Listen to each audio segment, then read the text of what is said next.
How's it going, everyone? I'm the JJ.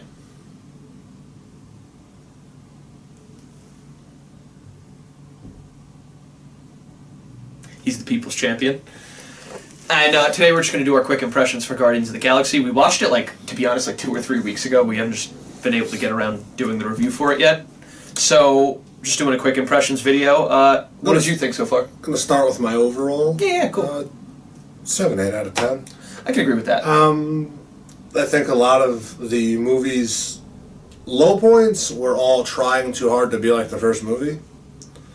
And the movie's high points were trying to set itself apart from that movie. A bit of failed comedy on top of that. Yeah, but that probably lies in the trying too hard. Yeah, that's probably what I meant, because a lot of the failed comedy was actually just recycling comedy from the first movie. Mm-hmm. That's true. That's absolutely true. But even when it didn't, I thought there were times where they were just trying so hard to rail these jokes out. Yeah. It was more the mentality, instead of crafting good jokes, let's just throw it at the wall and see which one actually sticks. A good example of what I'm talking about would be the opening of the movie with Baby Groot dancing, because that's literally just hitting on Quill dancing in the beginning of the first movie.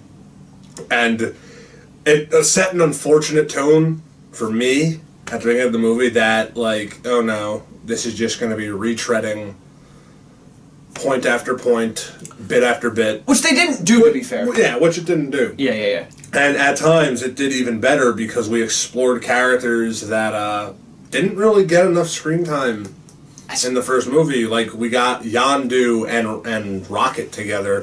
Didn't expect that, and that was a really good point of the movie for me. That's actually what I really liked about this movie, is they worked in pairs. They sectioned everyone off and had duos, and each duo actually... The main theme of this movie is family and friendship, essentially, and it's like each duo had their own family thing. But Batista and Mantis, it was Batista's family and dealing with the loss of it. For the two sisters, Nebula and Gamora, they were sisters. They were dealing with... one was dealing with never being able to win or lose. As a matter of fact, in all of this... Really quickly, Yondu and Rocket were about not having family and not feeling at home anywhere. But yeah. All of it was about feeling like the rogue rebel element. Peter and Kurt Russell was very clear. Spoiler alert, it's his dad. Yeah.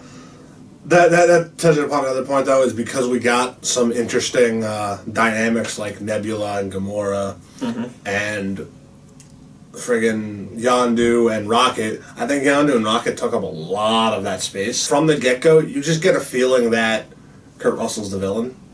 I called it, literally from the first second he came on screen. You just get the feeling that he is the villain, and this niceness is just a facade, immediately from the get-go, because you don't get enough. You don't get anything to sell you that it's not a facade, which that might be the point.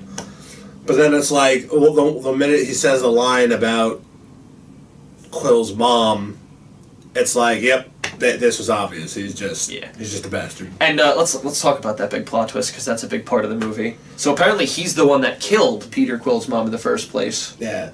And I would have just thought she fucked a god being that is a planet. Of course she'd get cancer or something. Cosmic radiation of some kind. No, he put that there. Delve more into him specifically, too, because I think his story is really fucking cool. I think there's a cool element there, but I also think it's a bit wasted, because they didn't really explore it other than the daddy issue. Well, no, I'm saying his actual coming to creation to being Ego. I know, that was the actual character, cool. The way he comes to fruition. Although being a floating brain in the cosmos is kind of weird. No, but I mean, we're in cosmic shit. This is weird. James Gunn is directing. If you don't sign on for weird, you're fucking lost. True.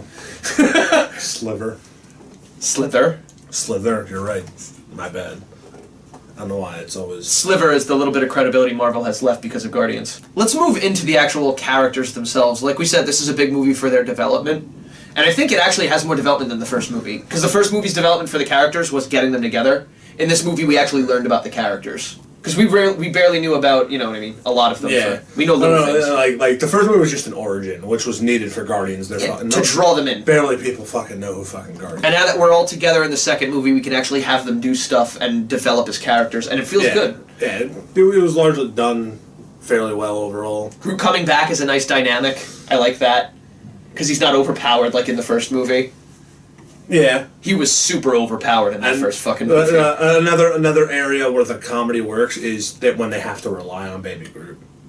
Oh my god, the stupidity of Groot. Yeah. That is a great bit. No, not that button. No! You just killed us all. Rocket is great. That was great. Rocket is still great. Bradley Cooper. Daddy Rocket is fucking good. I do love it, yeah. Bradley Cooper just fucking nails this. I really think this movie was Rocket's movie.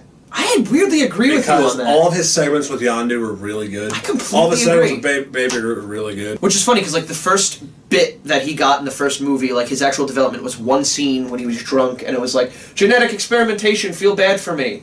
And it was good, it was a really good scene, it gave you a nice little taste. This really delves in on how alone he feels because of that, and how he's really almost akin to Yondu because he segregates himself due to that and multiple other things. I also want to point out, like, we were forgetting to mention how they brought back the Mohawk. Oh, we'll get there when we get to Yondu. So let's segue that as Yondu's intro. Yondu is fucking awesome. But my point with that is, like, I didn't even think about the Mohawk primarily because Yondu and Rocket were handled so well that wasn't even a point for me to list down. Oh, like I didn't think in the moment, but I literally said to you when we sat in the theater. When we sat in the theater, I flat out said, "I want the old Mohawk." In the first movie, you said that. I know. I want the old Mohawk. I know. And what did we get? We fucking got the old Mohawk.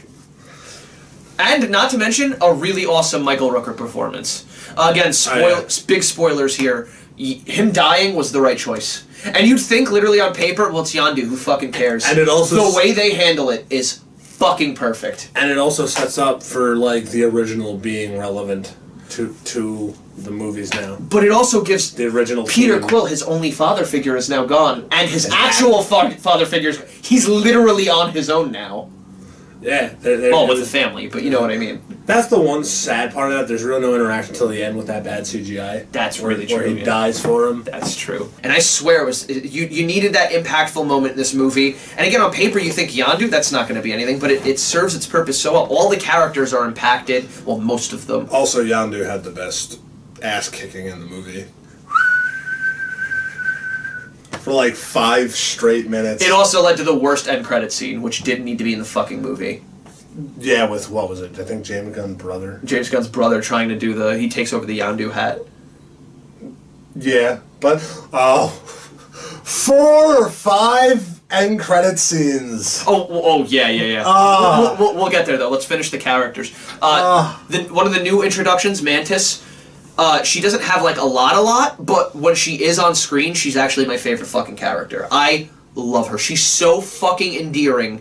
And when I was reading the comic, because I'm a big fan of the more recent comic, I believe the 2010 or 12 run, as I was reading it, I was like, there's no way they're ever going to do Mantis properly. They fucking do it in such a wonderful way. You feel romantic feelings towards her. Sexual feelings. Yeah! Not even just that, like the interactions, as we were saying with Batista. Buried the lead. Like Batista's cracking up, dying laughing at his misery.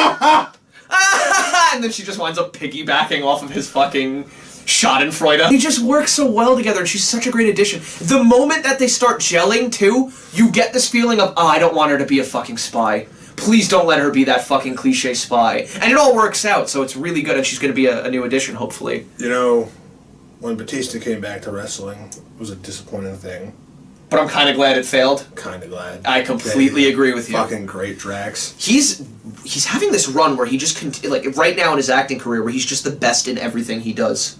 I want to say that Peter and Gamora just sort of have some of the same. There is development on them, but it is sort of just the same will they, won't they.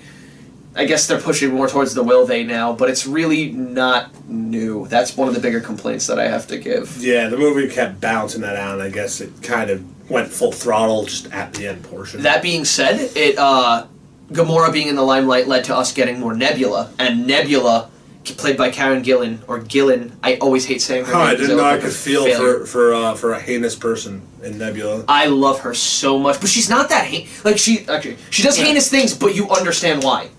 Yeah. She is literally the epitome of, wow, get shit on. Although, to be fair, from what I understand of the character, she's actually, like, an irredeemable, like, villain character, regardless, but... You're saying in the source material? Yeah, the source material. Yeah. Granted, again, the cinematic universe is going to have to take some serious liberties, because something like that is just not believable or relatable to an audience. I'd be okay if they did that original mentality, but Karen Gillan's too good to waste on that, you know what I mean? No, she's so redeemable and that's another likable. thing. That's another thing. She's a big enough actor where she needs, like, to have a say in the type of role she gets. Yeah, I completely So agree it's with like that. her character needs to have staying power. And to be fair, she's really cool as this hop in, hop out, like, anti-hero style cat. Like, I'll kill you, but, you know, sometimes I'll help you. One of the last things I do want to talk about is the action, which is probably, like, the last thing we should talk about. Maybe action and then, like, a couple of, like, fucking cameos and stuff like that. But, yeah, the action, there's really not too much of it. And what is in it, it's kind of, I'm not gonna lie, kind of forgettable. 2 weeks ago we watched it, and I barely remember a lot of the action scenes. I remember... Remember a few. I remember the chaotic, like, god fighting at the end. Which was cool. That was really cool. Well, it was okay. And that was one of the only cool things, fighting-wise. I know I remember specifically when they, like, he first forming the body after, like, having it blown the fuck up. Yeah. The big Yondu fight, although if you can't really even call that... That was the best That's action not even a movie. fight, but that's the best action, yeah. The Yondu slaughterhouse. The whole ship. What was it? Taserface or whatever? yeah. That was a funny bit they had personally. It didn't... see, that's a good example of trying multiple times does make it work sometimes, because that bit was not funny to me at first, and they slowly managed to work that into working. The last thing that we really need to talk about, I think, is like the cameos and little things that happened. Like, for example, Stan Lee is confirmed as the fucking Watcher, or one of the Watchers, or at least talking to the Watchers. So, like, he's like their informant at the base minimum. Yeah. Which is a fun play on the Stan Lee is the Watcher theory. They definitely did that. They did that really well. They did that really well. They definitely did that because people were theorizing. I do hope that this isn't that. I hope that doesn't confirm this is the last of his cameos, though, because that might be like the way he is like 90. I know, but I want one so bad still. I still look forward to them. I look at the man and all I can think is he literally look. I'm saying we need to 10 years from now have a coffin in a Marvel movie with Stan Lee on it, and we'll work and we'll work that in multiple movies. Okay, it needs to happen until these are done. I know some people would say, yo, that'll be too disrespectful, but it's like, I think that would genuinely be funny. Stan Lee. He'd probably write them to do that in his fucking will. Yeah. Like, okay, we get one movie after he dies where they have his body on ice for a month just to get this scene done. Then, like, you okay with that, Stan? Excelsior! So that was a cool moment. We got the introduction to Adam Warlock at the end as one of the end credit scenes. We didn't meet him or anything, they just simply dropped his name. Adam. Which is weird because... first man. Which is weird. Well, he's not a man. We'll see soon. If you read the comic, you know how fucked up that one is. I'm just going to point out that name is just fucking weird because A, Warlock is like... Warlock. Men witches. Yeah. And B, Adam, first man, like... Am I sure an alien species is going to be naming something Adam Warlock? Look, his name is Adam Warlock, fuck you, and if you don't like it, he'll vaporize you. Get over it. James Gunn has flat out said, I think in an interview since the movie, I regret putting Adam Warlock's pod in the first movie, because it's like a weird thing now. Like, there's an inconsistency of, like, it happening in the first movie, but then he's born again. Well, now they can make the pod look, like, as different as they want. Yes, but I'm just saying, if he even admitted, like, that's a dumb move, which I think it is in the first place. To be fair, though, it might be a dumb move, and maybe he thought it wouldn't do well enough for Marvel to warrant a sequel. And they just have to rewrite everything they were doing. You know, considering how they put out a non-disclosure agreement for a lot of people who saw the original run for it, that... I don't think he did have a lot of faith in that movie. So yeah, fair enough. It's a fair theory. So yeah, that's, I guess, anything else you want to, final thoughts-wise, you want to bring up? Aside from Kurt Russell being God. You know, another decent action bit is when Gamora and Nebula settled their differences. Yes, completely agree with you. I love Nebula's just fighting style of not caring and then just fucking snapping back. I still love the effects of her just fixing. Whoever was the special effects artist and shit on this, great job. Great job with Nebula, that is some cool shit. With Nebula. I also want to bring up that the effects are slightly uneven, so you can tell where the budget was spent. If you can, like and subscribe. If you can, go fuck yourself. That too, but leave a comment below, especially if you fucked yourself. We want to know that, because that's a scientific breakthrough. You got anything else you want to add? This is a wrap-up? Give him like a Marvel end credit scene? Marketing. Marketing. Marketing. Marketing. Marketing. Marketing. Marketing. Marketing.